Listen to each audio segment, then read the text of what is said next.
पौराणिक कहानी। जब श्री कृष्ण ने लूट लिया एक डाकू का दिल। पुराने समय की बात है। एक धनिक के घर श्रीमद् भागवत की कथा चल रही थी। घर के सब लोग कथामृत का पान कर रहे थे। उसी समय अवसर का लाभ उठाकर एक डाकू उस घर में घुस गया। भगवान की कुछ ऐसी लीला हुई कि उसे बहुत खोजने पर भी कुछ न मिला। कथावाचक पंडित जी उस समय भगवान श्री कृष्ण के बचपन की मधुर लीलाएं सुना रहे थे।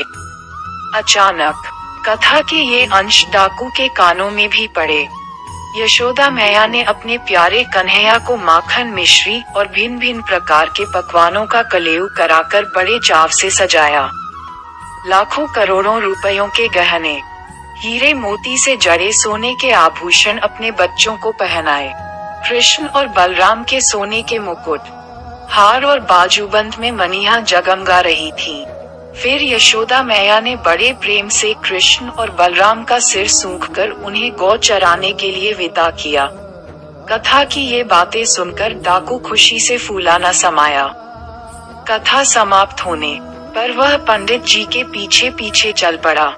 जब सुनसान सड़क आई तो उसने कड़कती आवाज में कहा, पंडित जी रुक जाओ।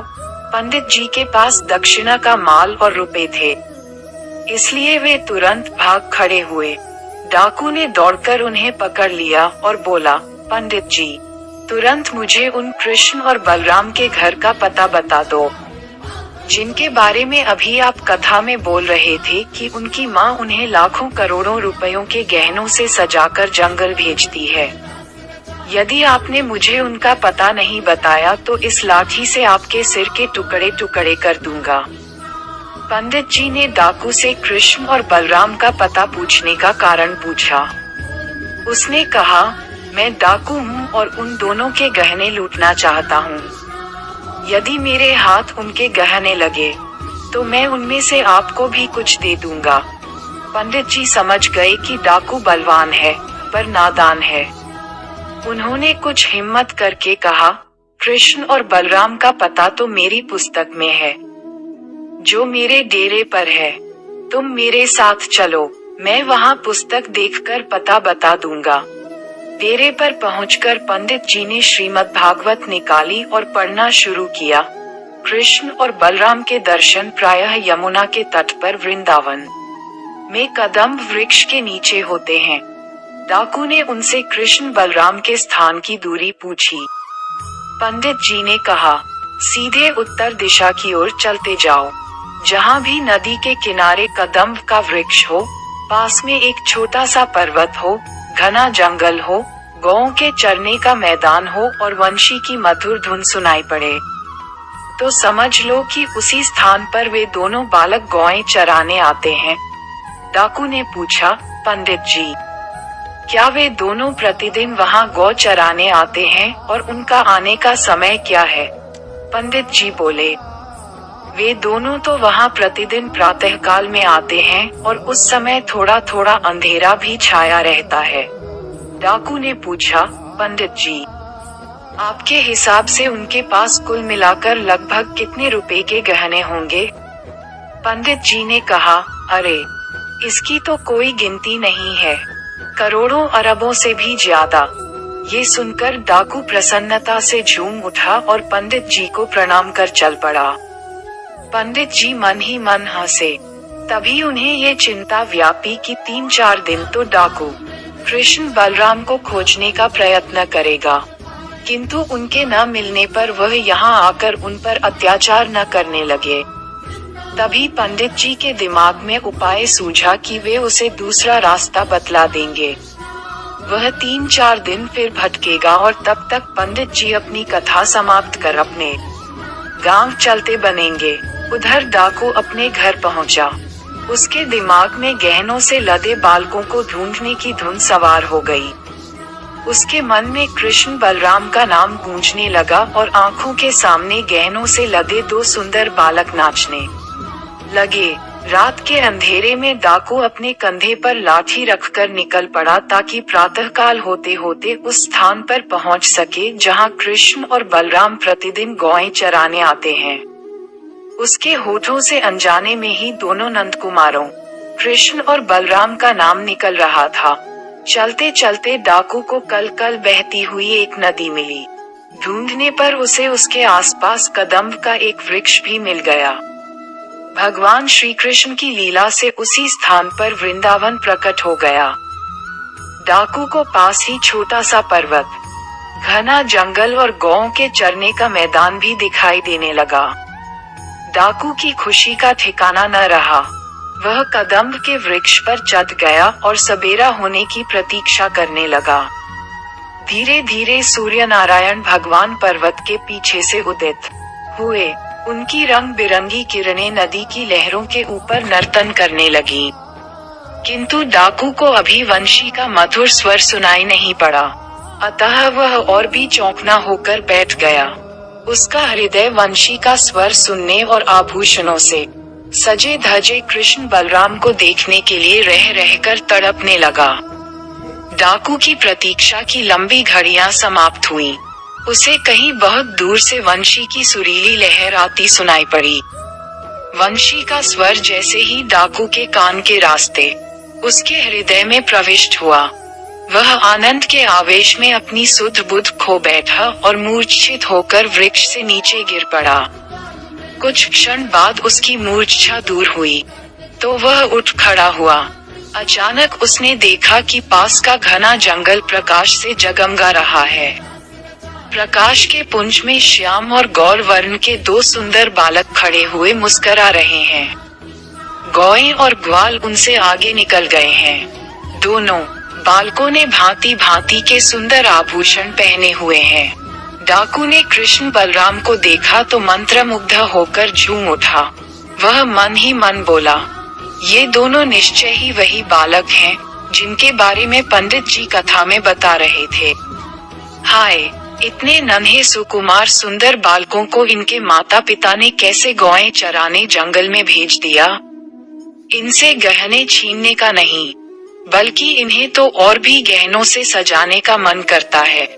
तभी डाकू के गंदे संस्कार आगे आए और बोले, यदि तू इनसे गहने नहीं छीनेगा तो तू आखिर यहाँ आया क्यों है। डाकू लाठी लेकर कृष्ण बलराम के पीछे दौड़ा और कड़कती हुई आवाज में बोला, जहाँ खड़े हो वहीं रुक जाओ। सारे गहने निकालकर मुझे दे दो। लीलांटनागा बाल श्री कृष्ण भयभीत होकर माँ बाबा की जोर जोर से पुकार करने लगे। डाकू ने जैसे ही झपटकर अपने हाथ से उनका मुंह दबाकर उनकी आवाज बंद करनी चाहिए, तभी उनके स्पर्श से उसके शरीर में बिजली दौड़ गई और वह बेसुध होकर गिर पड़ा। जब उसे होश आया तो वह श्री कृष्ण बलराम से बोला, अरे बालको, तुम दोनों कौन हो। मैं ज्यों ज्यों तुम्हें देखता हूँ तुम मुझे त्यों त्यों और अधिक सुंदर और मनोहर क्यों दिखाई दे रहे हो। हाय, तुम्हारा स्पर्श कितना मधुर और शीतल है। तुम्हारे स्पर्श से और तुम्हें देखकर मुझे रोमांच क्यों हो रहा है। मुझे रोना क्यों आ रहा है। क्या तुम दोनों कोई देव हो। श्री कृष्ण मुस्कराते हुए बोले, नहीं, हम मनुष्य हैं और व्रज के राजा नंद बाबा के लड़के हैं। डाकू बोला, मैं तुम्हारे आभूषण नहीं छीनूंगा, केवल एक बार अपने चरण मेरे सिर पर धर दो, मुझे अपने हाथों का चुंबन करने दो। क्या तुम प्रतिदिन इसी रास्ते से जाकर मुझे दर्शन देकर मेरे हृदय की ज्वाला शांत नहीं करोगे। श्री कृष्ण बोले, यदि तुम हमें न मारने और हमारे आभूषण न छीनने की प्रतिज्ञा करो तो हम प्रतिदिन यहाँ आ सकते हैं। डाकू ने प्रतिज्ञा कर उनसे अगले दिन पुनः आने को कहा। श्री कृष्ण उन्हें अपने आभूषण स्वयं उतार कर देने लगे। डाकू बोला, अब गहनों की इच्छा तो नहीं है, किंतु आपकी बात टाली भी नहीं जाती। लेकिन आपके माता पिता आपके शरीर पर गहने न होने पर आपको डांटेंगे तो नहीं। श्री कृष्ण बोले, हम राजकुमार हैं और हमारे पास ऐसे बहुत सारे गहने हैं। डाकू खुश होकर बोला, तो फिर कल और गहने लेकर आना, लेकिन मैं आपके गहने न तो अपने हाथ से छीनूंगा और न ही लूंगा। आपको देने हैं तो मेरे दुपट्टे में बांध दो। कृष्ण जी ने उसके दुपट्टे में गहने बांधकर उसे देते हुए कहा, कल फिर आना, कल और गहने देंगे। डाकू प्रसन्नता भरे आश्चर्य से बोला, कल भी दोगे? गहने चाहे न देना, लेकिन दर्शन देने जरूर आना। हाँ, जरूर आएंगे, गहने भी देंगे और दर्शन भी। ये कहकर कृष्ण बलराम गौओं और ग्वालों के पीछे पीछे चले गए। डाकू प्रसन्नता से नाचता हुआ रात को पंडित जी के डेरे पर पहुंचा और उनके सामने गहनों की पोटली रख दी। बोला, पंडित जी, देखो कितने सारे गहने लेकर आया हूँ, आपका जितना मन हो उतने ले लो। कल वह इनसे भी ज्यादा गहने लाएगा। पंडित जी चकित होकर बोले, मैं जिनकी कथा कहता हूँ, क्या तू उन कृष्ण बलराम के ही गहने लाया है? डाकू बोला, और नहीं तो क्या, देखिए न ये सोने का मुकुट और यह सोने की वंशी। पंडित जी उन अलौकिक आभूषणों को देखकर हक्के बक्के रह गए, जो श्री कृष्ण बड़े बड़े योगी तपस्वियों को सहस्र वर्ष तप करने पर भी नहीं मिलते। वे इस डाकू को एक ही दिन में कैसे मिल गए? उन्होंने डाकू से अगले दिन उन्हें भी कृष्ण बलराम के दर्शन के लिए ले चलने को कहा। अगले दिन दोनों प्रातःकाल से पहले ही उस स्थान पर पहुंच गए। डाकू ने पंडित जी को वृक्ष के पीछे छिपा दिया, कहीं उन्हें देखकर वे दोनों बालक न आए। जैसे ही प्रातःकाल निकला, डाकू वंशी का मधुर स्वर आनंदित हो उठा, किंतु पंडित जी को वह स्वर सुनाई ही नहीं दिया। कुछ देर में कृष्ण बलराम दूर से आते दिखाई दिए, परंतु पंडित जी उन्हें न देख सके। पंडित जी डाकू से बोले, मुझे तो दोनों बालक दिखाई नहीं दे रहे हैं। तुम श्री कृष्ण से कहना कि आज जो देना चाहते हो, इन पंडित जी के हाथ पर दो। जब कृष्ण बलराम डाकू के पास आ गए तो उन्होंने उससे पूछा, गहने लोगे? डाकू पश्चातापपूर्ण स्वर में बोला, नहीं, मैं गहने नहीं लूंगा।